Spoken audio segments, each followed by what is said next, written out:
before I forget. Great. So this is the makeup of our department as we talk about how we got to be where we are today. We originally were started as a department by resolution, not a chartered department. The code enforcement department was started with some discussions in '99 and officially in 2001 by city council resolution. There was a director, a housing manager, or case manager is what they called them at that point, an administrator who handled the paperwork for the inspectors, and then 5 individual inspectors. That code enforcement team became part of the chartered department, which is now called the Department of Permitting and Inspections. That happened in 2019, and I tell people the mayor either liked me or hated me because he gave me a bunch of other responsibilities with it. So we took on the code enforcement responsibilities and added on. If you move on, Taylor, you'll see now the Department of Permitting Inspections, or DPI as we refer to it, has the traditional housing inspections. We do the health inspections, which those are the things that you'd be familiar with, what a typical town health officer would do in any other community.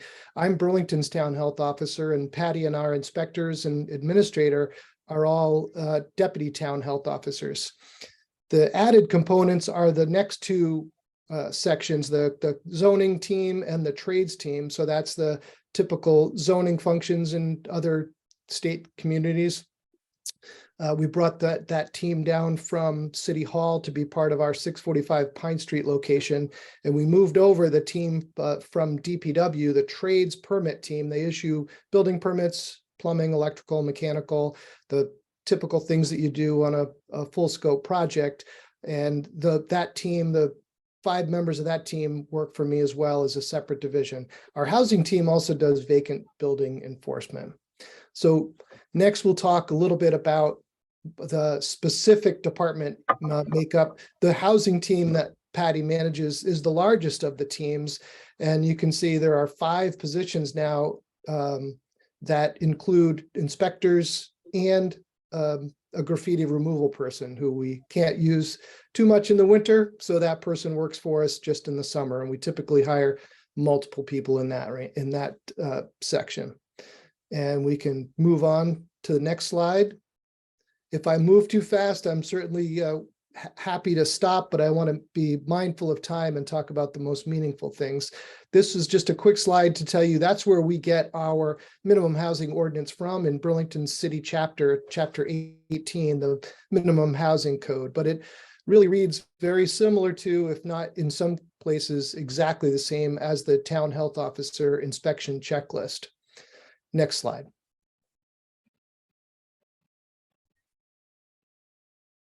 So we do a couple of different types of inspections. We do complaint inspections, of course, when people call us or email or in person, they come into the lobby. And we also take online reports from tenants, neighbors, or from property owners about problems with housing in Burlington.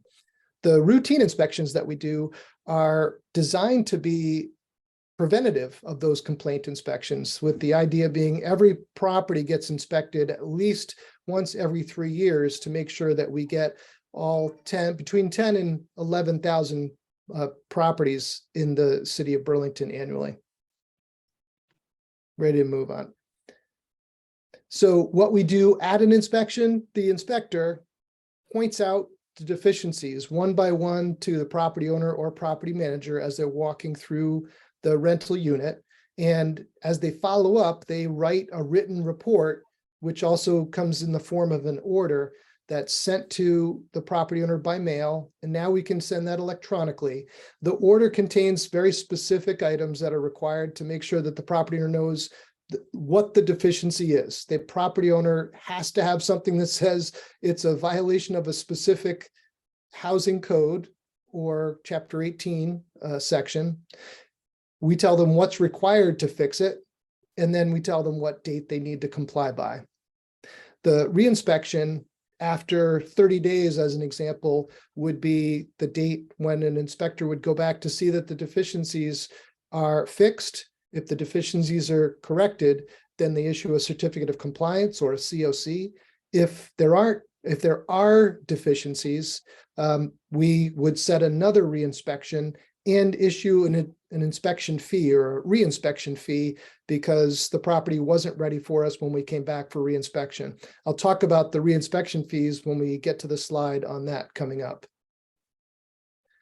So the types of violations we deal with, I'm sure most of you are probably familiar. I won't go too far into them, but happy to talk about questions or answer those questions. The minor ones are things like, someone who has a leak in their roof or a leaky faucet or peeling paint, cracked window. And those are the ones that we typically give a property owner or property managers 30 days to comply. If it's a more serious violation or major violations, those are the ones that would be a real risk to the safety or the health of a tenant. And these days, particularly this time of year, it's the things like heat. And if a tenant doesn't have hot water and no other means to keep things sanitized, that can be a problem very quickly. And of course, smoke and CO detection, those are pretty important, urgent issues that would need to get fixed almost immediately before we could let someone stay in the unit. An example might be, it would be not urgent if it's one detector out of multiple, but it would be extremely urgent if it was all of the detection system throughout the residence or throughout the unit. Burlington has a very specific section that allows us to deem the unit unfit for human habitation if we find something that's a serious risk to a tenant's health or immediate health or to their life. The example right now would be if we go into a rental unit that doesn't have heat, I would say one that's not imminent would be the unit is 63 or 64 degrees, but it's not particularly cold. They're getting other heat and there's some supplemental heat. We would allow the property owner or property manager to provide some additional backup heat if it could be done safely until the furnace or whatever heating system was repaired. But if we walk in and we can see our breath and there's no heat in that place, it's not just minimal heat, we would declare it unfit for human habitation and immediately ask that the tenant be relocated for their own safety. On the next slide, you'll see we are talking about what we do when we find a property in compliance. Burlington used to give a certificate of compliance that was a one-size-fits-all 3-year certificate. So the 3-year certificate of compliance would be the same as if a property owner one was found to be in compliance on the day that we inspected. And let's say that for today's purposes, January 30th, 3 years from now, that certificate would expire. And the ordinance said it would be from the date it's found in compliance. So that property owner gets a certificate good for 3 years. What we were finding is property owners that were taking longer, a few months at a time. Sometimes it's things like lead compliance, where it might be spring before the property comes into compliance. That person, when they were issued a certificate, if the initial inspection found lead paint deficiencies, when the property owner came into compliance, let's say June 1st, the rental properties, because the ordinance said it was from the date of the property was found in compliance, that person had a date of compliance that was good for 3 years from June 1st.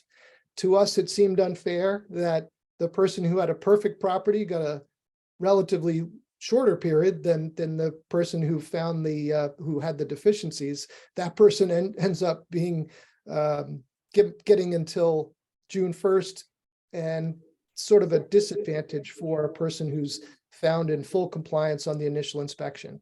So it was one of our city councilors urged us to come up with this rating system to grant some greater period for properties that are maintained well. So if you have no deficiencies now, we give a 5-year certificate. If you have up to 5 deficiencies that are corrected, we give that a 4-year certificate. Up to 10 that are corrected within 30 days, a 3-year certificate. If any of those deficiencies that are found on the initial inspection are not corrected within 30 days, only a 2-year certificate is given. And if property has more than 10 deficiencies, once those deficiencies are corrected, I should say, not a property, a unit, if a rental unit has more than 10 deficiencies that end up being corrected in 30 days, only a 1-year certificate is issued in those cases. So we're going to be back to look at the most problematic properties more quickly than we would in years past. So I wanted to show you in the next slide what that currently means for rental properties in Burlington. If we look at the report card for Burlington rental units, you can see almost 40% had gotten a 5-year certificate in the last inspection, and quite a few more, 48% had a 4-year certificate. And it's a relatively minor number of properties that get a 3, 2, or a 1-year certificate. That helps us plan for the future to make sure that we have the inspection time or the bandwidth to be able to meet those inspection needs for future years. And that's come in handy right now, because we found during the pandemic, we weren't able to keep up, because we frankly couldn't get into the rental units because tenants, of course, didn't want us. And there was a time when the governor told us not to be doing inspections. But even after we could go back and do inspections, what we found was that some of our own staff, for their safety or for the safety of tenants, if they weren't feeling well, we had to cancel a lot of inspections, and we definitely got behind during that period. Taylor, we can move on. I want to make sure you understand how much the fees are for Burlington. It didn't start out as $110 per unit. We started out in 2001 with a $50 per unit rental, but that's gone up a few times over the years. We're now at $110 per rental unit per year that property owners have to pay us, due by April 1st each year. If you own a owner-occupied duplex or triplex, it's $80 for each of the rental units. And I mentioned the reinspection fees earlier. The reinspection fees, if we go back for a first inspection and everything's okay, there's no fee. If we go back and there are deficiencies, we charge $75 per unit for a reinspection fee. $75 may not seem like much, but if you have a 10-unit building, you're talking about $750, and that adds up quickly, obviously. And for second and third reinspections, those double. And with the third reinspection or any future reinspection, if it's more than 3, it's $300 per unit. Next slide, Taylor. So to give you an idea of the scope of our budget, the revenue is predominantly from that rental registration fee, or $1.3 million is the total revenue, and 1.1 of that comes from the rental registration fees. There's a variety of different revenue that we get because our housing team does the certificate of occupancy inspections for zoning, and we also have reinspection fees. I think our budget for this year was about $22,000 as expected revenue for reinspection fees. And that's just people not fixing things fast enough, which is pretty shocking to me that we have that much revenue, because we'd much rather have the property found in compliance, but we use the carrot and stick approach. We want to make sure that that stick is big enough. And I'm wondering if maybe it needs to be bigger if people are still willing to pay that much money to keep their properties out of compliance for so long. And on the expense side, the expenses are predominantly employee salaries and benefits. This hard work doesn't come cheap, but the expenses of $1.2 million, I think, are really well spent. We're pretty frugal. I would also say, if you notice those numbers, there may be someone in the group is accounting, looking at, wait, you had 5 inspectors to begin with. Right now, we currently have 4 housing inspectors. We've been managing quite well with what we have right now because we've got a pretty efficient system. So we've done well to keep things under control. But Burlington's a pretty dynamic place, and we have to be ready for just about anything. Next slide. So I'll go quickly on this just to say, if someone wanted to look up their current certificate of compliance, they could go to our website, and those give you specific keystrokes to look this up. But we use this for another presentation for tenants who might want to look up theirs. I'm assuming there's nobody in this group that wants to, but we can make these slides available for you if you're curious to follow those steps another time. But the information is available to property owners or to tenants if they wanted to look them up. Each certificate of compliance per property is available online. Next, Taylor. So this is what it looks like on our computer system. Viewpoint Cloud is the website. We refer to it as OpenGov. That's who initially started the contract with to start this new program. Taylor said you might be interested in the expense of this system. We started it 3 years ago with an initial investment of $113,000. The IT team told me that it was $69,000 of that 113 was one-time consulting, because they did a lot of work with us to make sure that they understood our processes. And they also did some pretty extensive work to take our current permit history and make it available through a point and click on the Viewpoint Cloud so that people can see the entire permit history for a property. So it was a fair amount of work, and I was glad that I didn't have to do it. That was money well spent as far as we were concerned, but we have a much more robust system now. The annual budget for the next 2 years was $44,000, and then the ongoing for the coming year is $54,000 for the Viewpoint Cloud system. So this is simply, you go to the City of Burlington website, and a property owner or a tenant or someone who's just interested in what's happening in Burlington could go to this website, and you'll see this when you click on. And Taylor, if you go to the next click on the website, you'd see in the middle at the bottom, the DPI housing division. And if you click on that, you can hit that one more time, Taylor. That takes you to, for the housing division, a property owner could pay their rental registration online, or they could schedule an inspection. So when a property owner schedules an inspection, they're the applicant.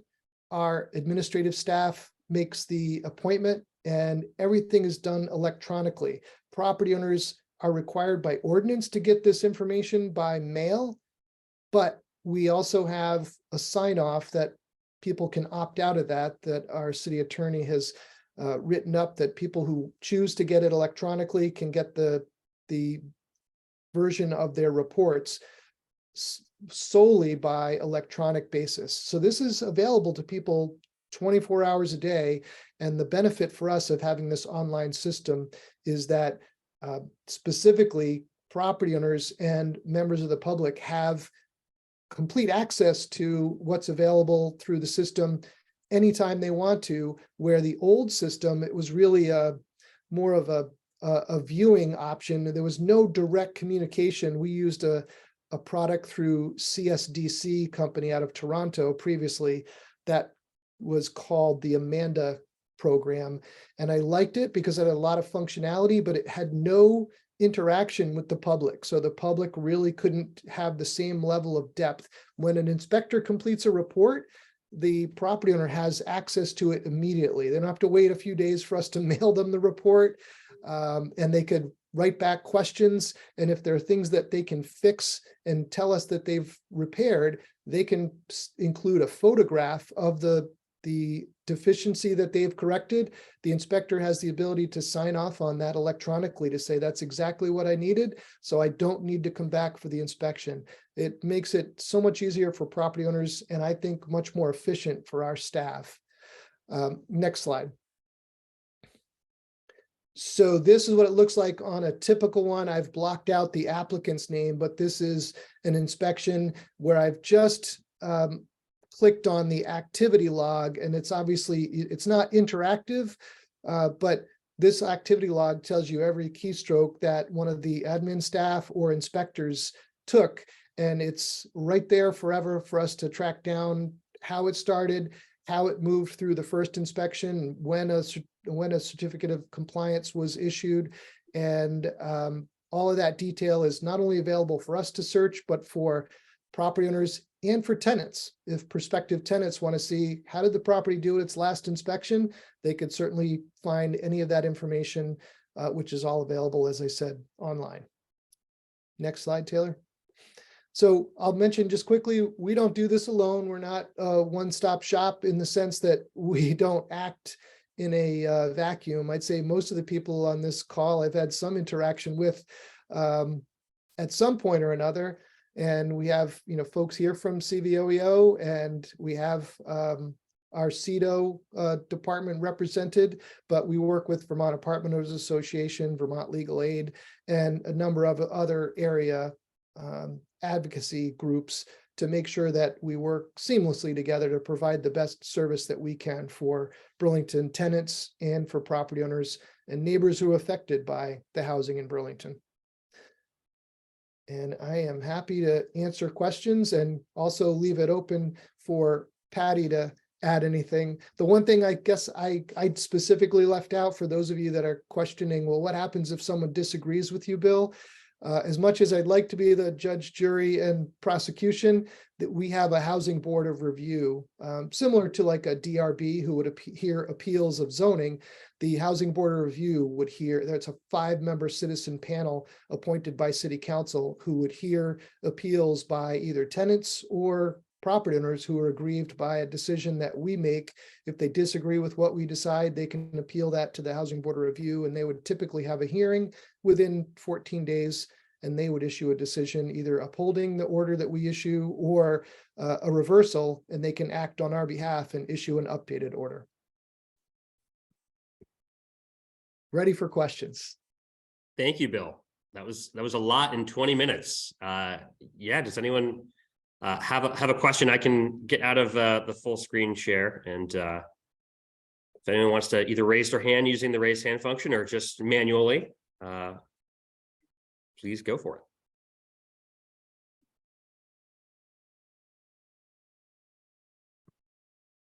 Patty, there must have been something that I had forgotten too. I have a question. This is Carl. Go ahead, Carl. Bill, I don't know if you could answer it or maybe Jess Hyman. So if you look like at a community like Heinsberg or other communities with smaller populations, how do we determine if we have a housing units rental that are deficient, that should, we don't have an inspection program, but that doesn't mean there isn't an issue. So I'm wondering if we have any sense of whether the numbers in Burlington could translate to other communities, or whether there's a way to sort of determine that for other communities.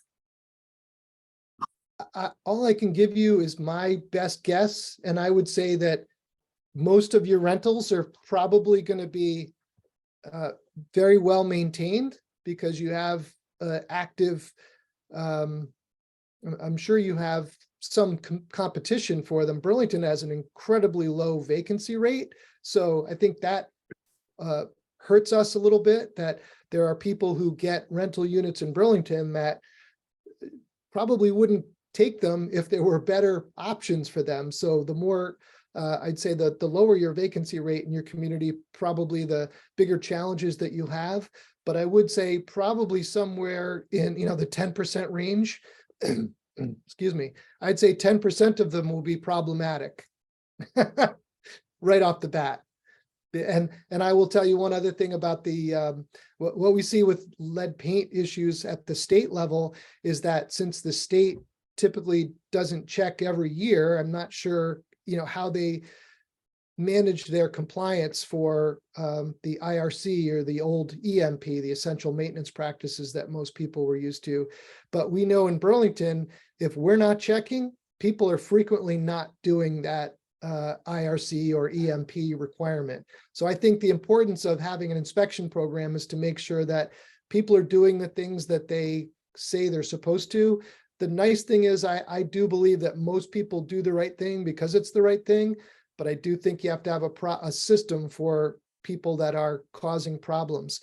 One other suggestion might be if you could, anyone could do their own short survey, because you could pull up the town health officer's inspection checklist. If you know someone who has a rental in your community and they wanted to let you look at it, you could use that checklist yourself and find out, does it meet each of these different requirements? And it's really a walkthrough checklist that I think tenants or certainly any one of you could do easily to say it does or doesn't meet each of those check boxes. And that would give you sort of a report card on an individual unit if someone said they had a problem. Patty, did you have anything to add? No, I was just going to mention the town health officer checklist as well. I mean, we don't collect data on other communities. Anecdotally, I hear from one of Jess's folks pretty regularly about stuff going on in other communities, and I would agree with Bill that it's probably around the 10 to 15% mark, maybe a little bit higher because there isn't a code, a strict code that's being inspected against. I take everything down to basic life safety. We require that heating systems be required biannually. I think that's the right way to say it, every 2 years. That smoke CO detectors are, interconnected and functioning properly, and are photoelectric, not ionized, ionization rather. And then that, like you said, the IRC is filed. Those are the 3 that can affect somebody's health and safety in a relatively short period of time. The other piece, and that has nothing to do with, the numbers, is we all, in addition to I think it's important to point out that we now have taken on short-term rentals in addition to the long-term rentals. That we never actually distinguished between the two, but we've actually added to our ordinance and now inspect the short-term rentals in the city of Burlington as well. Thank you, Patty. That's informative. Jess, did you want to add to that real quick, or?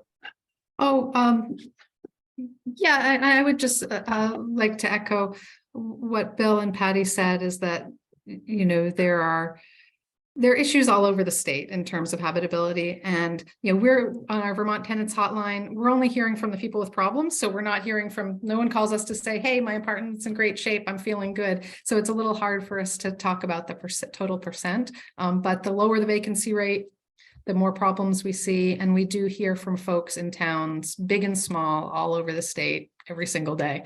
So there are a lot of problems out there, and we are really fortunate in Burlington to have such a robust inspection process and actual paid staff working on this. In a lot of the communities, the smaller communities with volunteer town health officers, they don't have the resources that they need to, or always they don't have the support they need to do their job well.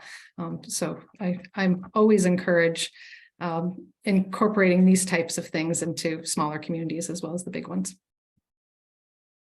Thank you, Jess. Let's go to Phil next, and then we'll go to the chat. Phil, go ahead. Yeah, thank you. Thanks, Bill. I actually have 2 questions. The first one, you had mentioned you were surprised at the revenue received, that people are willing to pay this much to kind of get away with some issues. I'm also wondering if you've seen, I noticed that was for the past fiscal year or maybe the current fiscal year, if you've seen that increase, especially with how long it can take to get fixes implemented, especially how long it can take to get work done, just with contractors and stuff. And my second question was, I was curious if you do anything to, if you do have to cite someone, and if it can be quite an impact to a homeowner, or especially the owner occupied or small, like maybe someone owns one property, and so I'm wondering if the division does anything to help out the impact that it could affect on some of the property owners. Thank you. Sure. On the first question, the reinspection fees, I'd say it's been fairly consistent all along, and I don't think that we saw too big of an impact from the pandemic and some of those supply chain issues, because, we're consumers as well. And I waited for a heat pump installation at my place. I want to say it was the better part of 10 months that I was told it was in a shipping container, waiting to be offloaded. So we know that. And if we get something from a property owner that said the window is being replaced, but I've got an invoice from Able or Acme and it will be in 3 months, you've only given me 30 days. Patty would immediately grant that extension automatically if we've got some verification that something's ordered. So I'd say we're very reasonable with those things. So the short answer there is not too big of a change, except that we've probably had longer periods of compliance because of those. We do a pretty good job with trying to connect people and property owners when they do have financial need. Probably the most common one is if there are paint issues with working with our own lead program within the city of Burlington to try to point them in the direction of financial assistance. I don't know if Patty has any financial assistance specific, no names, but specific types of stories. But generally speaking, I'd say we do provide direction for people. We don't have the money to give them, but we certainly send them in the direction of financial aid and can write something to say if the order itself is not specific enough. We did one, I don't want to steal your thunder, Patty, but the one has come to mind now was a person who was looking to get assistance with some asbestos abatement. And we had an inspection done and wrote the order for that person. And, he was applying for assistance through the state to try to get some help with the extensive cost that it was going to take to get that repaired. Any others come to mind, Patty? Nothing specific. I can tell you, just to kind of echo what you just said, which is that if it's lead related, my first stop is or my first suggestion is to reach out to CEDO, and I try to make the connection for the interested property owner, the potentially interested property owner. And that process can take a little time depending on how big the property is and the combination of tenants that are in a particular property. After that, I would steer them to CEDO. And if they're still stuck, I might do a little Googling and check with the state to see if they can come up with any other specific financial assistance. I know a lot of the weatherization program through BED and VGS, and it's hard for me to speak statewide because I'm so enmeshed in Burlington right now. But VGS is obviously outside of Burlington, and they have incentive programs to help folks, and I would imagine GMP does as well. Don't know anything about what other programs are out there from the other municipalities, or not municipalities, the like the energy providers, but I would imagine they do as well. Thank you, Patty. Virginia, I just want to go real quick to the chat. Friedrich asked a question about how the department informs renters of the software platform and their ability to check in on inspections. Bill or Patty, you have anything to add to that? You want to start, Patty? Yeah, sure. We do some outreach through OSCAR, the Office of Student and Community Relations, because we have a huge, student tenant base. Just recently, we did a similar type presentation with a group through CEDO to touch working with new Americans or the refugee population. Since then, I've reached out to USCRI to see what we can do about getting the word out. We're always looking for opportunities to get the word out to tenants. Potentially, I think most of the calls I get are from tenant parents when their student has moved into a place that the parent wouldn't touch with a 10-foot pole.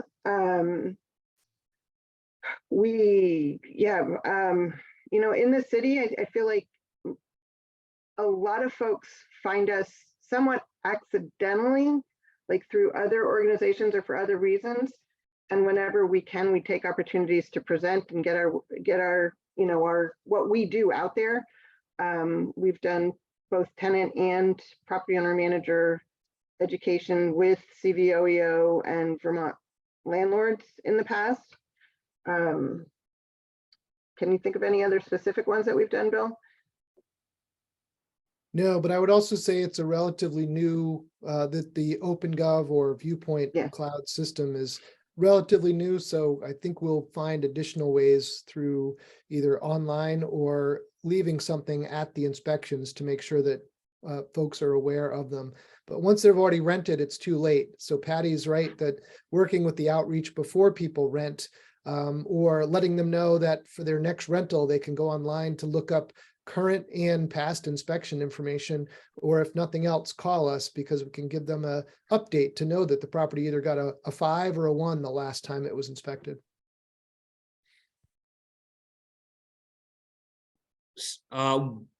Sandra had a question in the chat, but I think Brian answered that. So thanks, Brian, about the statewide code versus the Burlington rental housing code. Jess had a question about the Housing Board of Review and appeals of DPI decisions. Jess, can you tell me what the acronym DPI stands for? Oh, the Department of Permitting and Inspections. I was just curious to know what percentage roughly of the Housing Board of Review cases are appeals of DPI decisions, because I was under the impression that they mostly are getting security deposit disputes, but I'd love more information. It is, but I would say it's mostly because I'm going to brag a little bit. It's mostly because of the great work from Patty's team. If you write orders that are solid in foundation and have clear information, it's rare that the property owners would appeal it because they know that we're being quite fair with them.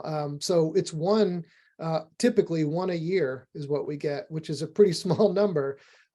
Ironically, I'll just share that at the February one, there's 4 of them coming up, but it's all from one property owner, and it doesn't surprise me given the circumstances in that case. Thank you, Bill. Virginia, what's your question? Oh, I just had a question about the re-inspection fees where you charge $75 per unit. So if you have a problem in one unit, say in a 10-unit building, and there's a problem in one unit, is it $75 just for the one unit, or do you have to pay $75 for all the 10, even though they're not maybe a problem?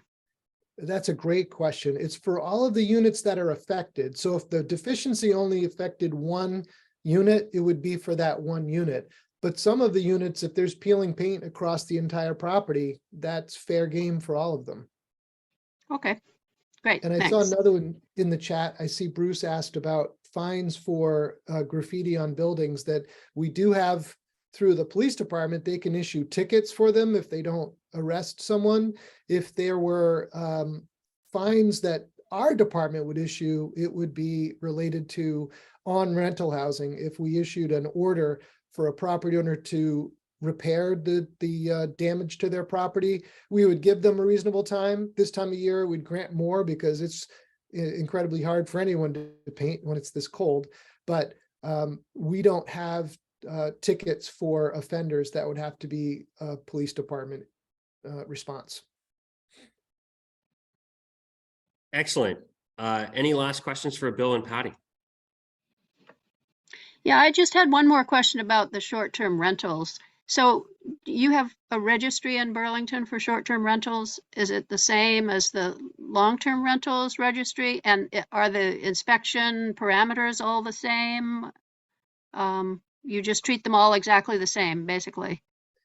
They are the same, and we have just started this past year. So the ordinance basically went into effect in August, and people had 30 days to register. But the reality is we found that even our partner organization who works nationally, Host Compliance, gathering information and sharing it with us, we had had a contract with them to help us gather the information that's out there on the internet, put it together with, close to 700 different rental units being advertised. It looks like when you cross-reference those, there's only about 270 that are in Burlington. So they've helped us get that information, and they told us that it's realistic to expect that from the implementation of a program until you have better compliance will probably take about 6 months, which is about what we're seeing. We're seeing we only had a small group of people in the first 30 days that registered. We had to do some direct outreach to say, hey, don't forget, we're here and you need to register. And we more than doubled our number after we sent some direct notices. So it's been a little slow going, but we're getting there with those. But I think it's a smaller number than I expected. 270 in Burlington is still a relatively small number. Okay, great, thanks. Excellent. Brian, go ahead. I would just add that the fees that are being collected for the short-term rentals are dedicated to the city's housing trust fund, and we think there's a real direct link there. And the owners of the properties are not thrilled about it, but it is going directly into creating new affordable housing.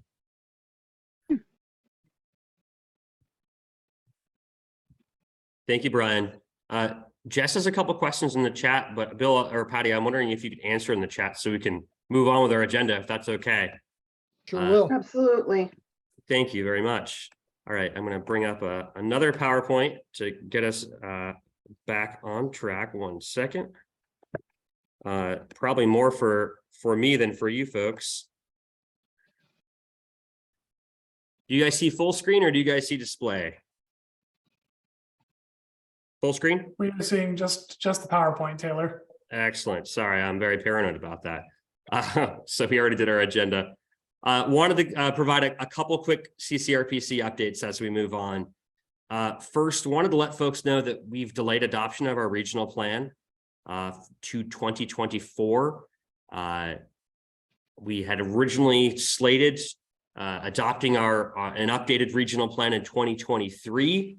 But we've had some staffing changes the past year, and we also have a new equity advisory committee, and those factors combined to have us decide to take our time and be a little bit more thoughtful about how we develop our regional plan and pay a little bit more attention to equity specifically, and work with our equity advisory committee on drafting the document. 2 elements of the ECOS plan, our regional plan, are going to move forward in 2023 because of some statutory deadlines. That's our CEDS, our Comprehensive Economic Development Strategy, and our MTP, our Metropolitan Transportation Plan. But the full ECOS plan we're putting off until 2024. Just want to highlight that right now that draft ECOS plan contains the housing strategy you see up there on the screen. The big change here is the strategy points to having 90% of new housing units built in areas planned for growth. In that map on the right, you see the blue areas, and those are areas planned for growth in our regional plan. And over the past 5 years, we've done a really great job. We've exceeded our current goal of 80% by having 87% of new housing units built in areas planned for growth. But we're planning on ratcheting that up to 90%. So next year, keep an eye out for opportunities to provide some input on the ECOS plan as we push to adoption in 2024. On your agenda, you should also have links to our housing dashboard and our Building Homes Together dashboard. The housing dashboard is just an amalgamation of countywide, region-wide housing data. And the Building Homes Together dashboard is specific to our Building Homes Together campaign with our partners at CHT and Evernorth. Right now, our Building Homes Together campaign has a goal of 1,000 new units built in Chittenden County each year, with 250 of those units being perpetually affordable. You'll see infographics like this on the Building Homes Together dashboard, but I did want to just show the most recent year, which is that green bar, 2021. We didn't quite meet our goal of 1,000 units in Chittenden County. We were at 909 units. So close, but not quite there. And I just wanted to provide this projection, working with our partners, that on the affordable housing goal, we were short in 2021, and we also expect to remain short, just based on the level of funding that our partners can access to build new affordable housing. So just wanted to report that out quickly. Any questions on the ECOS plan or Building Homes Together or our housing dashboard?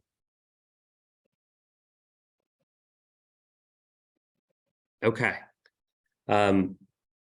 We're a little late on time, and I want to provide you guys with a bunch of roundtable time. So we'll maybe breeze through legislative updates unless folks want to spend a lot of time. But I'm sure folks have heard that there's been a few housing bills introduced so far this session or discussed. The one I want to highlight, it's really 2 different bills. It's H68, which was introduced by Representative Bongartz out of Manchester, and the Senate Omnibus Housing Bill introduced by, well, yet to be introduced, but it's in Senate Economic Development Committee right now, that Senator Hinsdale is shepherding through the Senate. I'll just touch on a couple highlights out of those two bills, because I'm more familiar with that bill, and I'm hearing that it has more legs than the other housing bills in the legislature. So highlights include a new maximum about, or the ability, it restricts the municipality's ability to require more than one parking space per dwelling unit for all residential units. That's a fairly big change. It requires in all water sewer service areas that the municipality allow at least 5 units per acre in those areas. H68 has a duplex by right language, where essentially any place you can build a single family home, regardless of water and sewer service area, you can also build a duplex with no additional restrictions. There is also some language enabling triplexes and fourplexes by right in all areas that are served by water and sewer. So that's a pretty substantial change. There's some language regarding height of buildings, specifically allowing additional height over local rules for mixed use and affordable housing projects. There's some language about including emergency shelters as public facilities, and thereby restricting some municipal ability to regulate emergency shelters, which I think would be very beneficial to folks running shelters. Beyond that, there's one other section I want to cover, which is what we like to call by right zoning. And so the language essentially says that a development review board cannot restrict things like lot size, parking, building size, and density beyond beyond what the zoning regulations themselves allow. So essentially the DRB can't make projects smaller. From our perspective, it makes a lot of sense that we're doing planning, we're making rules that implement that planning, and then we're allowing folks to build according to the rules. And so that's another large section, some new language that's being proposed in H68 and the Senate bill. A bunch of other changes too, some minor touches to Act 250. Darren, Charlie, Melanie, anyone want to add on to an overview of H68 or the Senate bill? Okay. Taylor, I think you covered it.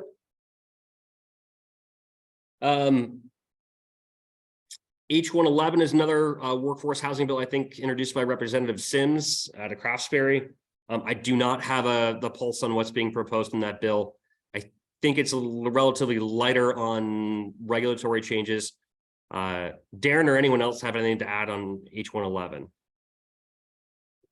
Not too much to add, not knowing a whole lot about it myself, but I would agree that it's a little more incentive and non-regulatory as opposed to regulatory.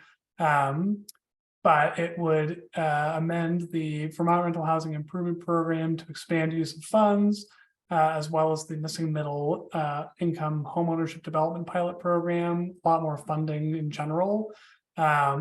Also more funding for bylaw modernization grant and municipal planning grant programs.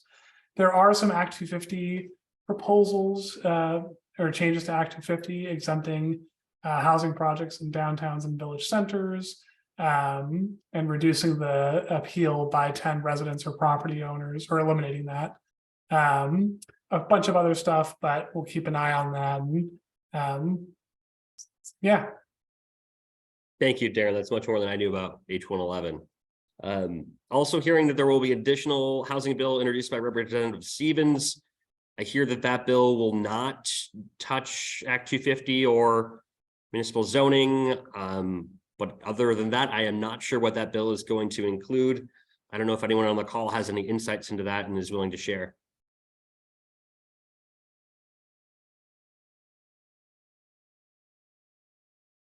Okay, hearing none, we will move on to the roundtable discussion. I've only been to a few of these, but Regina Mahoney used to lead these, and she's in the call. And Regina, could you remind me? I believe what we've done in the past is we've really just kind of called on a municipality, and we've had folks kind of talk about what they're doing to address the housing crisis in their municipality. Is that about right? Yeah, it's helpful if you, I mean, you can do it however you like to do it, Taylor, but how we used to do it is you just roll through alphabetical order by who's there. So then everybody's got a direction. And then there are some of us that have multiple people on the call, and they can just choose who they want to speak for their municipality about what work they've been doing or issues that they're seeing regarding housing. Thank you, Regina. I feel like we always go alphabetical, so if we went reverse alphabetical, that might keep things interesting. Do we want to start in Winooski? Elaine or anyone else from Winooski want to report out?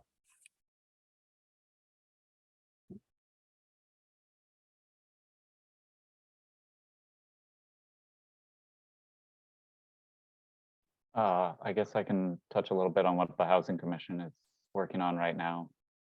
Go for it. Again, I'm the chair of the Winooski Housing Commission, Robert Millar. We've turned our attention in recent months to our own rental registry and inspection process and housing quality ordinances. So it's very useful to have this presentation tonight, although I know there's probably already a bit of crossover with Burlington in terms of how we do things here. But definitely good to learn about some of those pieces as we continue that conversation. We're in the process of trying to hire a housing initiatives director, which will fill the role that was formerly a community and economic development officer. Our director who left, and so the new position will be solely focused on housing.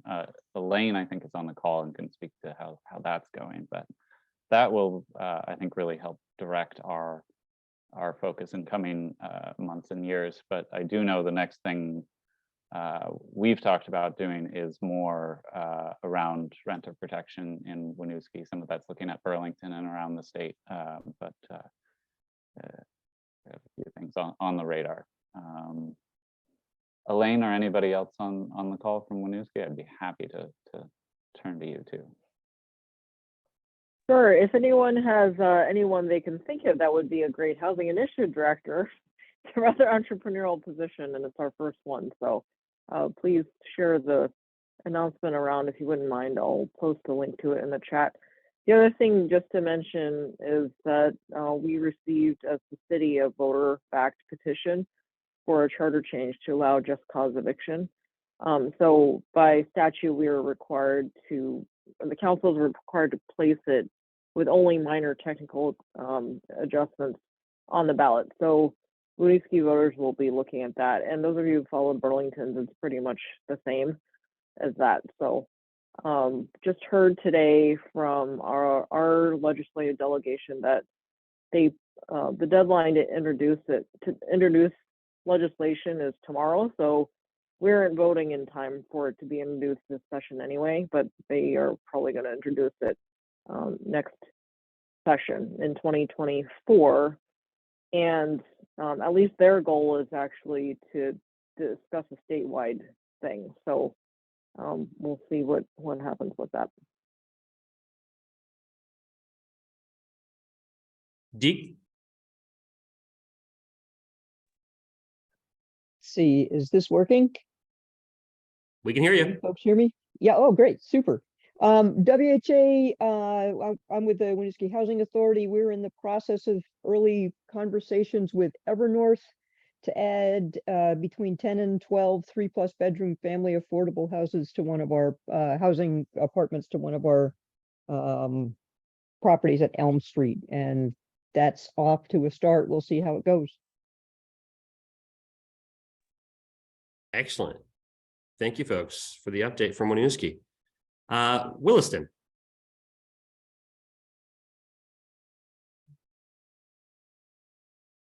Yeah, hi. I am pretty new to this housing landscape. I changed positions in the town of Williston. I used to be the conservation planner, and last spring I was appointed as the new energy and community development planner. So anyway, so this is all new, kind of new to me, and that's part of the reason why I thought I'd join in. We don't currently have a housing committee in Williston, but we're trying to establish one because it's a really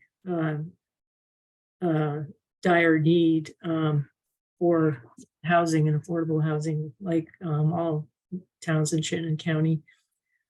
So to that end, we're working with CCRPC and Vermont Housing Finance Agency to complete a housing needs assessment, so that can kind of form the basis for establishing a committee, and also making some amendments to our bylaws in support of housing. So that's it. Melinda, you didn't talk about form-based code in Taft Corners. Yeah, so the town did adopt a form-based code for the Taft Corners area. I don't know what, a few months ago, is it now? Yeah. And that's something that CCRPC, especially Taylor, put in a whole lot of work in helping us get through, and that we're really hoping is going to spur lots of new housing in the Taft Corners area, as part of just a lot of mixed use development in that area, and a more vibrant area. So yeah. Thanks, Melinda. That was way more staff than me, so please don't give me too much credit. Make me sound like I'm much more important than I am. Anyone else from Williston? I don't think we have anyone here from Westford or Underhill or St. George, but we do have folks from South Burlington.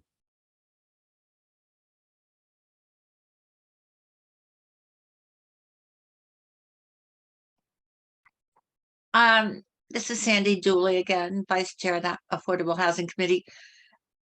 We have been having input to the Planning Commission and staff about the update of our comprehensive plan, which is due in February of 2024. Just for your information, that will include 10 community forums. Some are focused on different geographical areas of the city, and some are focused on the specific subject areas in the plan, like housing or economic development, natural resources. They start this Thursday and will be held through the month of March, and people can participate either in person or online. We also have had a discussion, including there was a discussion on at the city council level on regulating short-term rentals. The city council discussion that also included a rental registry. Just information tonight should be very helpful. I really do appreciate it. The only other thing, we have already, we did an RFP last summer, and $1 million of our ARPA funding is going towards 3 different projects. 2 are to the funding goes to Champlain Housing Trust. 1 is to do the infrastructure necessary for Green Mountain Habitat to build 18, I think it's duplexes that will be sort of in the back of the Dorset Commons housing development on Dorset Street. So the money is for the Champlain, they're doing it in partnership with Champlain Housing Trust, but Champlain Housing Trust is going to deal with the water and sewer, and there's some streets or roads or whatever you want to call it, driveways that are necessary. Another is to convert, also to Champlain Housing Trust, to convert the Ho Hum Motel on the way out to the airport from housing for people without homes to permanent housing for people who have been formerly without homes.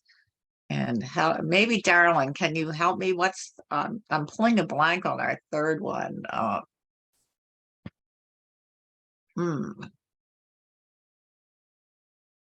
Darrellin, you're muted. Well, Why there am was I- also additional money for the Summit properties at O'Brien Farm. Okay, and so that was for mixed housing on O'Brien Farm. I forget how many units. Well, they're doing 74 in the two buildings. Mhm. And they are, and it's including some COTS is doing some for homeless, and they're going to have a staff person living there in addition to the regular apartments for affordable housing. So we're really glad to have been able to get that all taken care of. All the contracts have been signed by now. And anything else you want to add, Darrellin? No, I'm good. Thank you. Excellent. Yes, thank you. Thank you. Pam, if you're still on, an update from Shelburne. Hi, yeah. So some of you may know that Shelburne has a form-based code zoning, and recently the select board voted to remove the residential portion of that form-based code because it was overly complicated. And they've also, so they then directed the Planning Commission to do a complete zoning overhaul. And so the Housing Committee has been working to help with that and providing some suggested changes with regards to residential zoning. We've been focusing mostly on accessory dwelling units and duplexes. We'll be presenting to the Planning Commission later in February our proposals in hopes to help them in their zoning rewrite. George is also on the call, who's on the committee. I don't know if she would like to add anything more. Nope, good job, Pam. Thanks, Joyce. Thanks, Pam. Richmond. Yeah, so being a small town, we're a little further back than some of the bigger towns, but we did form a housing committee a couple of years ago and got a grant to have a housing consultant who was very helpful in developing some regulatory changes. We have been working district by district because that seemed to allow us to do very targeted outreach and have a lot of discussion with the neighbors who haven't really been interested in any kind of multifamily housing. That's how far back we are. So we've been working on our residential commercial districts, which seem to get the least pushback about multifamily housing. And we are just about to, the Planning Commission is just about to adopt a lot of the recommendations that are in the Bogarts bill, it looks like. So to allow, 3 and 4 family unit, 3 and 4 unit buildings as permitted uses, 5+ as conditional uses. This is all very new to Richmond, but it seems to be going okay with lots of outreach. Our housing committee chair is also on this call. If he's still on, Mark Hall, he might be able to talk a little bit about it, trying to keep track of the demographics.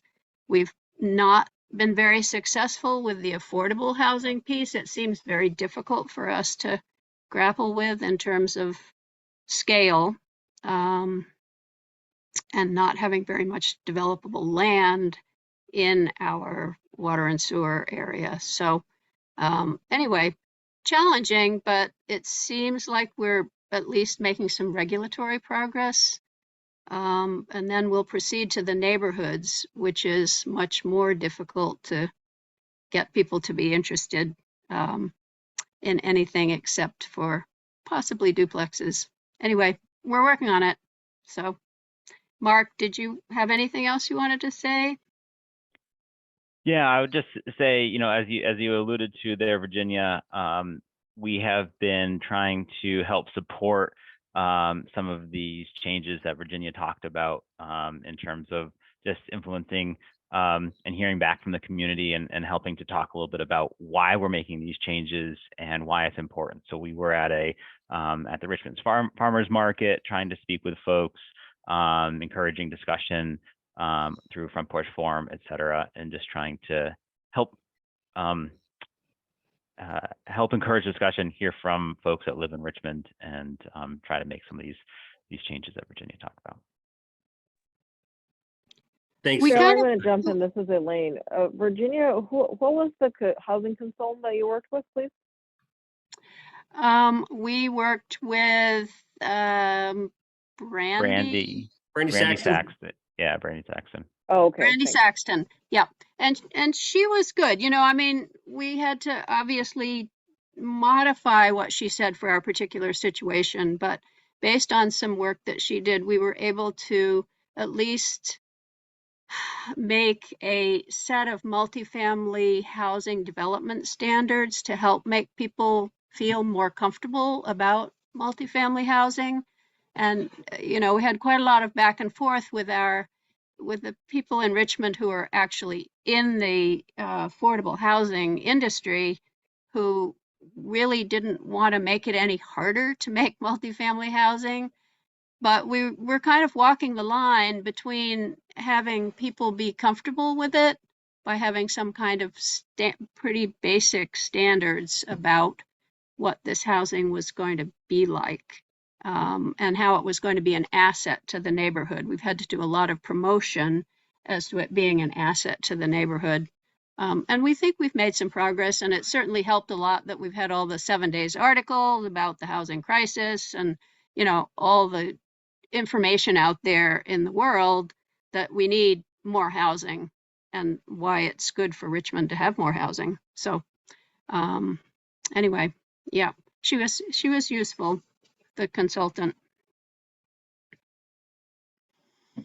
I put a link to the Enabling Better Places guide that ACCD did a few years ago, that talks about incremental changes that municipalities can make to their zoning to promote more housing and more walkable places. And I would encourage folks to take a look at that if you're looking at relatively minor regulatory changes in your municipality. Yeah, and that was a great help. I think that publication was excellent. I mean, we studied that kind of cover to cover and took up the gentle infill phrase, and looked at every possible way that we could make changes that were going to kind of bring people along rather than being too scary for them. So that was a really useful brochure.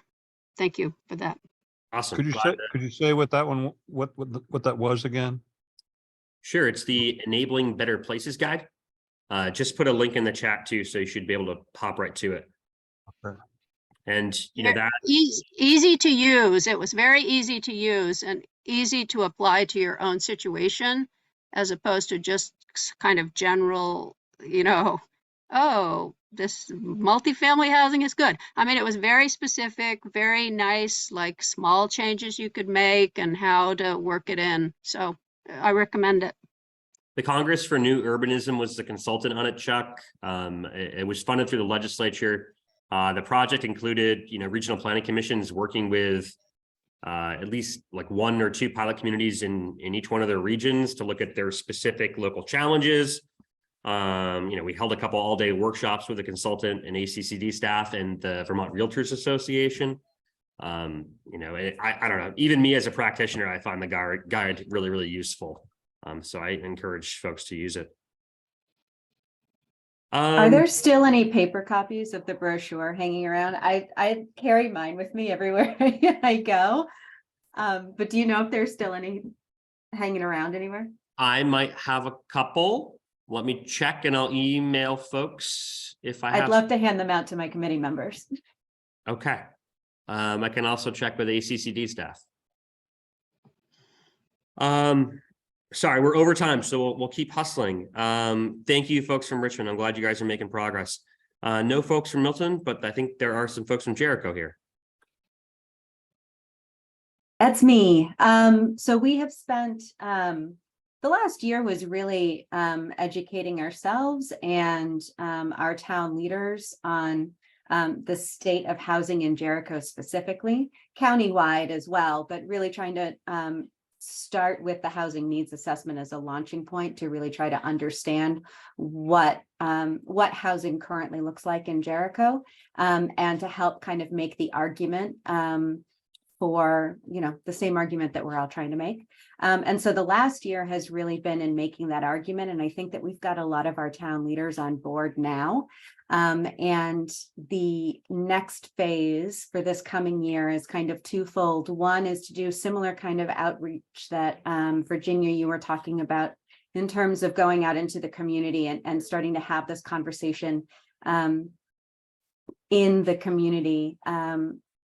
We've got town meeting coming up, and our planning commission is also starting to work on renewing the town plan. And so they're having a lot of events and public events that hopefully we can kind of piggyback on to start having those conversations. We've been doing a lot of starting to do some individual one-on-one outreach with neighbors who are just posting on Front Porch Forum or bringing up concerns in other meeting settings to start kind of building rapport and talking about those things. Another avenue of outreach that we're really doing is focusing on other commissions and groups within the municipality. So we've spent a lot of time working with our Community Development Corporation and our Planning Commission, and working very closely with the Planning Commission on some new kind of amendment packages, and hopefully we'll be getting another package of regulation amendments together in the next 6 months to a year. But this year, I'm also hoping to really reach out to, I can't remember who it was who was speaking earlier, but really reach out to conservation for an area like Jericho. I think making sure that conservation is at the table as we have these conversations about housing and planning for where that housing is going to go.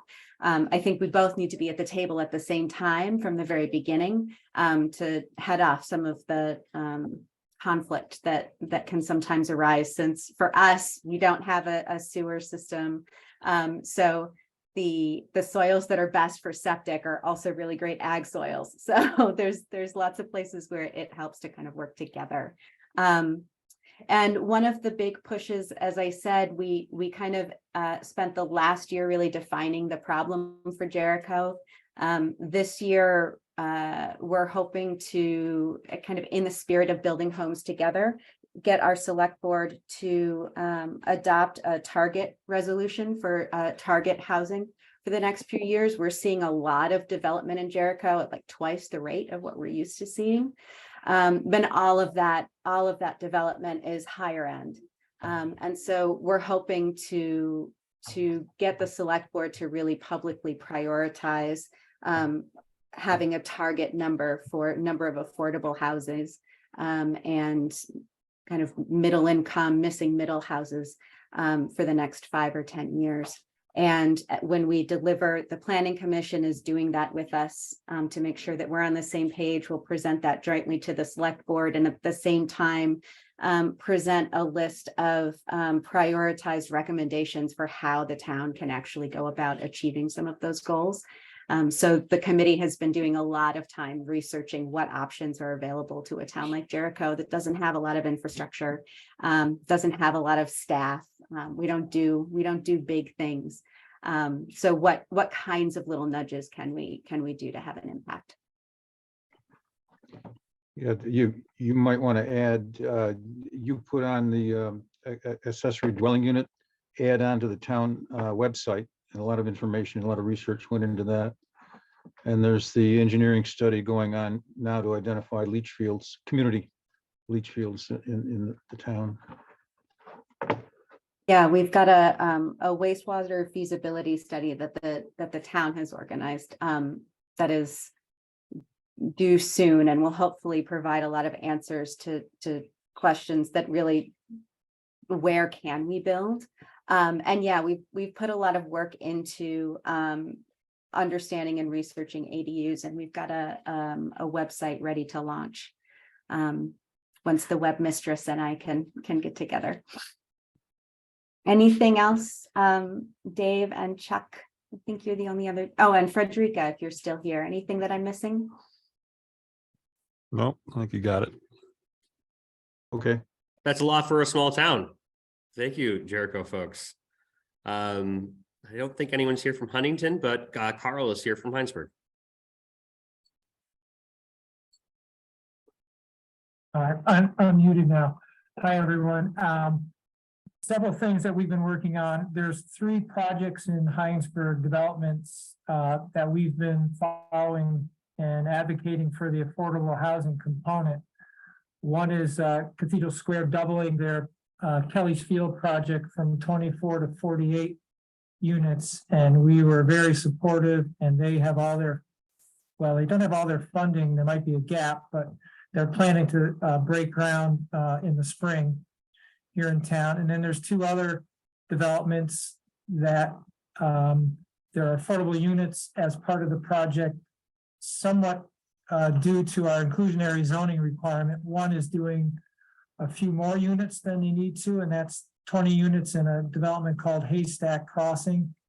And then there's a Heinsberg Center 2 project, and Haystack and Kelly's Field have been approved by the DRB. Heinsberg Center 2 is still in the process of seeking final approval, and that will create 8 additional affordable units. And when I say affordable, they're all going to be perpetually affordable through covenants. And then there might be a project down the road next couple of years with Champlain Housing Trust and Habitat for Humanity that should bring hopefully a good number of affordable units in our sort of designated area for growth. We also this year have done an accessory dwelling unit video, and then we held a forum in the fall. And we're going to continue to try to work on ways to make accessory dwelling units easy to build in Heinsberg.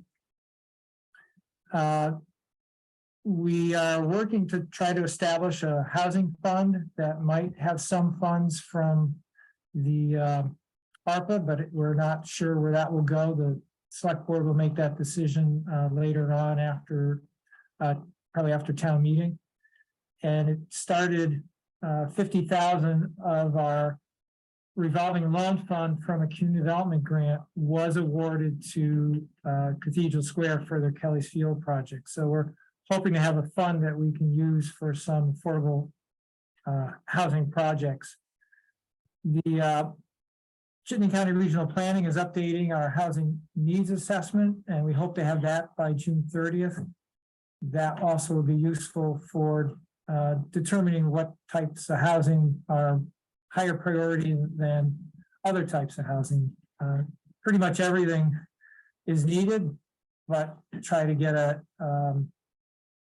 priority list of bedroom size or rental versus home ownership, et cetera. So that'll be helpful. And because of the sort of the increasing housing crisis, we have expanded our committee back to 9 members, and we have several new members that have joined. So we're starting with our last meeting, and each month we're inviting nonprofit, for-profit advocacy people to meet with our committee and sort of give us the lay of the land. So we all are sort of up to speed, and that might include some of the legislation that's going to be considered in Montpelier. So that's a quick rundown of what we're up to. Thank you, Carl. Moving on to Essex Junction.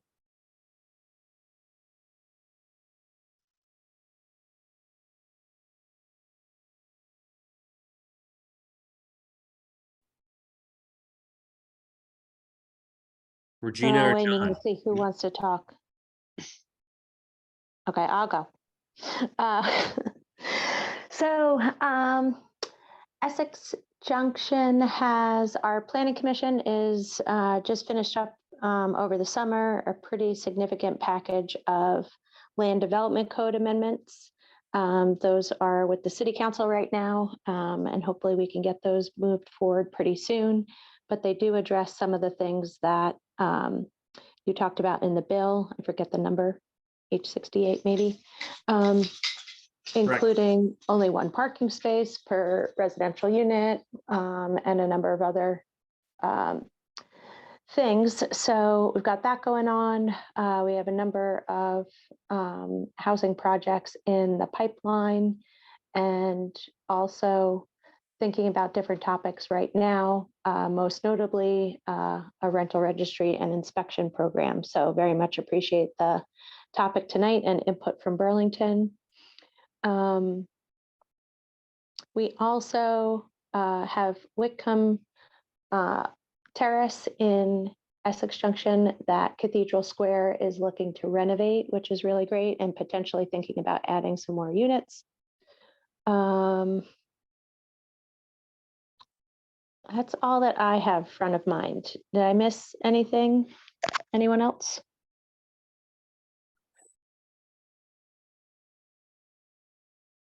I think that's pretty good, Regina. Thank you. Awesome. Thank you, Regina. Anyone from Essex Town here?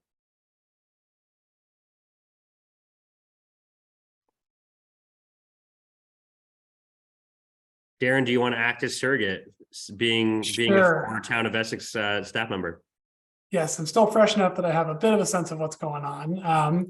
The Essex and Essex Junction Housing Commission, which is currently joint, but is going to be in the process of separating this spring with the city going its own way, has still been trying to push two major initiatives. One is inclusionary zoning.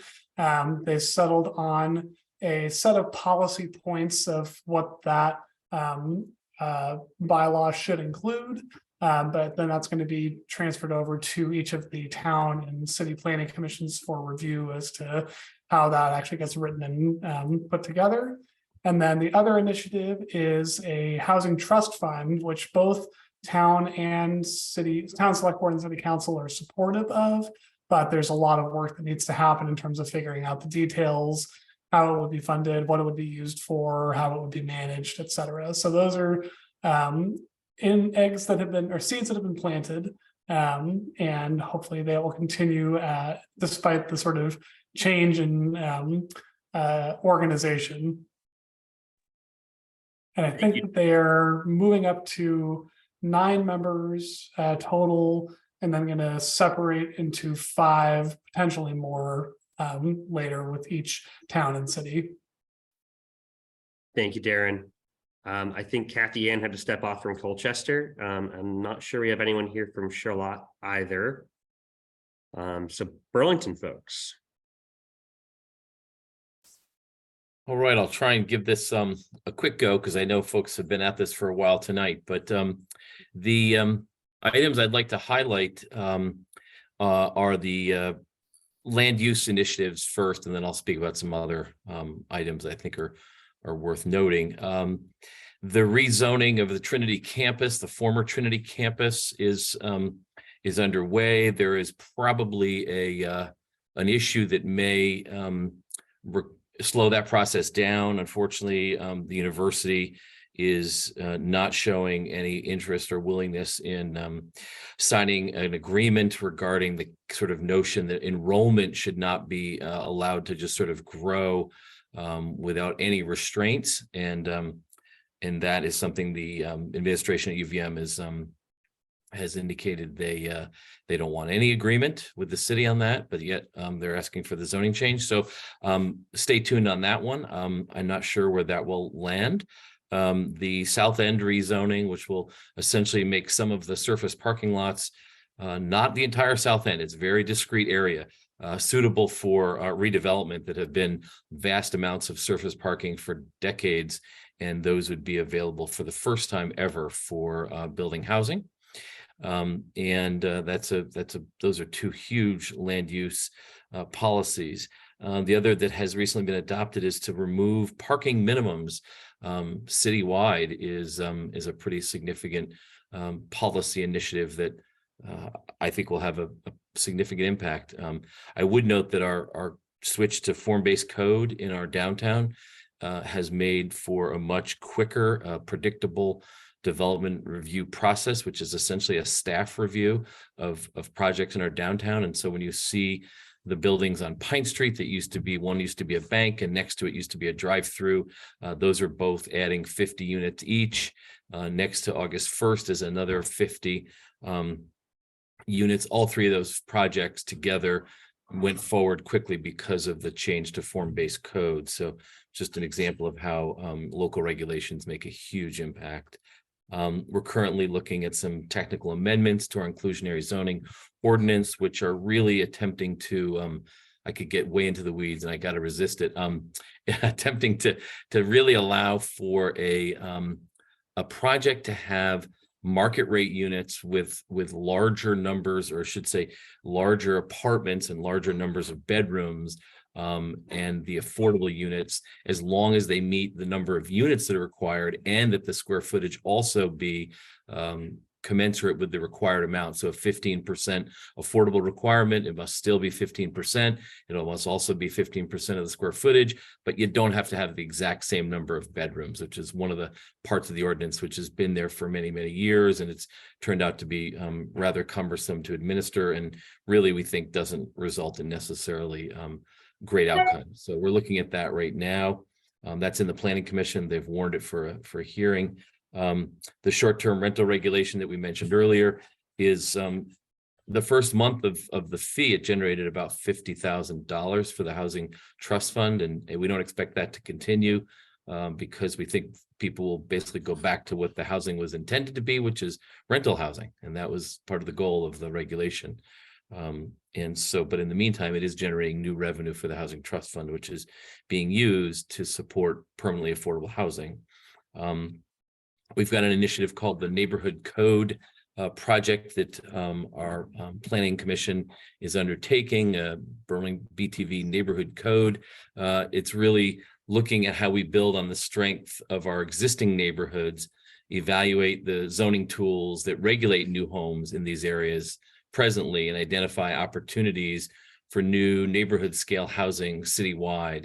And there's a section on the city planning website that explains what's involved in that. So those are some of the the high level updates. We have a number of funding allocations. We have access to some funds both through the federal government and from a housing trust fund that allow us to provide significant financial support. We put $500,000 of federal home funds into the project that COTS is developing across from Edmonds Middle School on Main Street. It's 16 units, permanently affordable housing for homeless families. It's actually housing connected to a shelter, but it's not shelter, it's actually housing. We've got, of course, the initiatives to end homelessness, of which the Elmwood Shelter is the most well-known. Very soon it will be opening within the coming days. It will be opening to provide temporary shelter for up to 35 residents. It will provide low barrier shelter along with wraparound comprehensive services to help move folks from homelessness to permanent housing. We took ARPA funds and put it into creating the physical structures, and we're using state dollars to operate with Champlain Housing Trust as our operating partner. CVOEO will be on site to provide full housing navigation services to really provide the support needed to move folks from homelessness to housing. We've invested significant ARPA funds into bolstering the Chittenden County Coordinated Entry System, which is really just the term for essentially an evaluation and a process for taking the names of people and their circumstances and getting them into housing rather than having it be a willy-nilly system. It's really an organized system, and CVOEO administers the coordinated entry system. And so and we added a position within my office, the Community and Economic Development Office, that is nobly titled the Special Assistant to End Homelessness. And Sarah Russell fills that position, and her focus is on a number of initiatives that are included in the sort of 10-point plan that that the mayor has issued and we've provided updates on recently. So we're making some progress. We've got a huge uphill to climb, but we're making some progress. Thanks, Brian. Chuck, you have a question? Was Brian the last municipal report? I think he is. I don't think we've got anyone from Buellscore or Bolton. Okay. I have a suggestion for the regional planning, which is, I think it would be really helpful, certainly for my town in Jericho, for the regional plan to assign each municipality a number of units. The first goal of 3,500 wasn't prominent enough to disturb the exclusivity in Jericho. And we really didn't feel any obligation. When I spoke with our select board, they really felt like, well, that new housing is supposed to go other places. It doesn't go in an exclusive place like this. And I think if we had a number of units assigned to each municipality, or a goal along with a scorecard, it would help us to really appreciate the scale of our obligation. Because in Jericho, we're all in favor of it right now, but there's some people who might be satisfied with, a couple of duplexes, in some specific spot, not near me.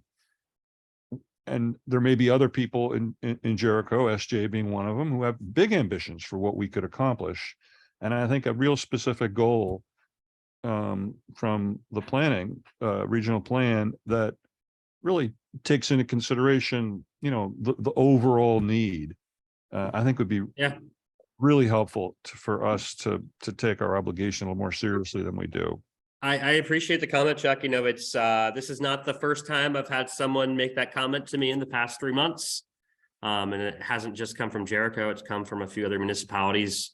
Regina's on the line. So I'll maybe she can chime in, but I know a few iterations of the regional plan ago, the RPC did propose that.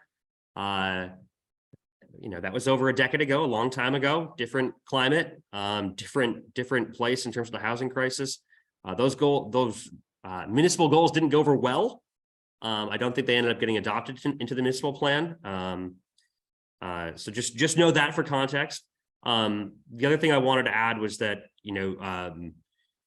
CCRPC has been talking to VHFA and other housing partners in the state about the development of a statewide housing goal, and looking at, if we did have a statewide housing goal, how would we regionalize that number? How would we municipalize that number? What would that process look like? How do we do that equitably, factoring in infrastructure and those sorts of things? I can't tell you much beyond that, Chuck, but it is on our radar. It's definitely being talked about at the state level. I don't know if anything would, legislatively change this session. It's getting kind of late. No, I don't think this is maybe you could just present it as a hypothetical and say that if each municipality in Chittenden County were to increase, do the calculation, what do we have to do in proportion to each of our populations in order for us to achieve, the 5,000 units? Right now, that 5,000 unit goal is meaningless to the leadership in Jericho. Mm-hmm. They have said so. And somehow it needs to get drilled down to a municipal obligation. I appreciate the comment. I can't make any promises tonight, but it's something I'll certainly let our executive director and our exec board that meets on Wednesday know. And maybe those of you from South Burlington and Burlington who have these, really making major efforts and prevail upon the Regional Planning Commission, because otherwise you're just simply not going to get any help from Underhill or Jericho or Richmond or Huntington, because we just don't see it as we don't see ourselves as sharing a regional obligation. And so if you're in Burlington, you're in South Burlington, you're in Winooski, and you want to see something happen out here, this is the way to start. Thank you, Chuck. I appreciate it. Any other folks want to report out or have any questions? I do have a couple poll questions that would be really great if I could get folks to answer before we leave today. I promise that they are quick. Darren, you put these together. So are we going one by one, or can folks answer them all together? Um, And sorry, are you folks seeing the poll questions on your screen right now? we are, but what I'm not Yep. seeing is a way for folks to respond easily. Yeah, looks like we can just respond and then submit all 7. Got it. You've got to But what does respond it mean also. to be A versus E? What's is it like school grades basically? Like school grades, Yes. yes.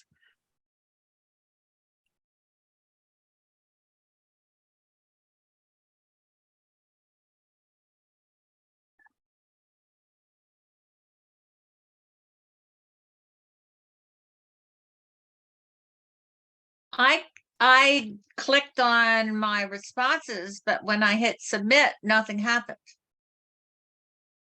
Okay. See if I can work on the back end real quick. Taylor, do you want to go through other business and then we'll come back to the poll if I can make the magic work? Sure thing. I am seeing some responses trickle in, so it does appear to be working in some way. Real quick, because we're way over time. Just other business. I did want to let folks know that we're tentatively scheduling our next housing convening for July 31st, 2023. I know summer is not the most convenient, but I think it is our next window where we have a 5th Monday. So please put that date on your calendar. Jess, I think you can probably speak a little bit more coherently about the DHCD housing discrimination survey. Do you mind doing a quick summary of that survey? Oh, sure. Yeah, so the State Department of Housing and Community Development is doing a community housing discrimination survey, and they're looking for feedback from as many people as possible. And the survey is intended to capture information about the breadth and depth of the types of housing discrimination that are happening out there. They modeled their survey after a community survey that we did a year or so ago, and it'll be really great to have this additional data.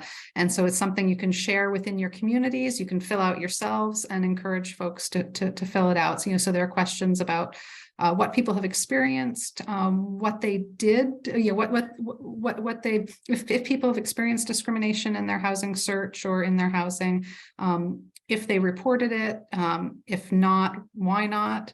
That's going to yield some really good information that'll help with both outreach and enforcement.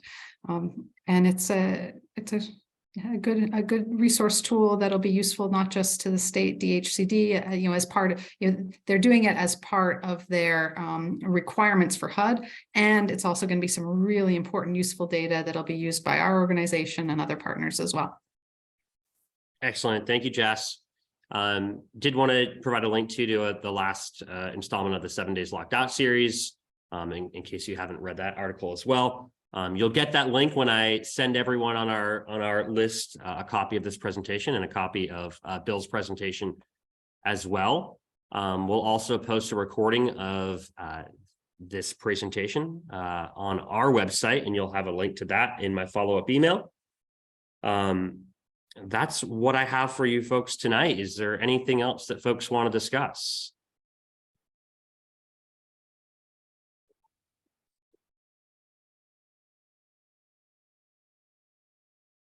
Okay, I'm going to let the poll stay open so folks can continue to respond to it as they trickle out. But I just want to say thanks to folks for attending today. Really great to hear about all the fine work you guys are all doing. And we hope to see you soon. And please remember that us at the Regional Planning Commission can be a resource. So if you guys have any questions as you work on housing issues in our community, please feel free to reach out. We're happy to help if we can. Good night, everyone. Thank you.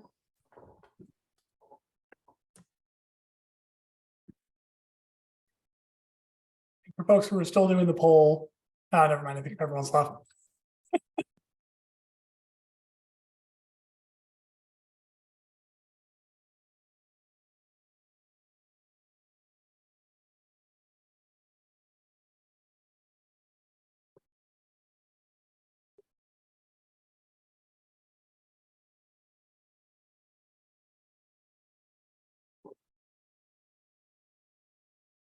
Thanks, Brian, for all the updates from Burlington. That's a lot of really cool stuff that's happening.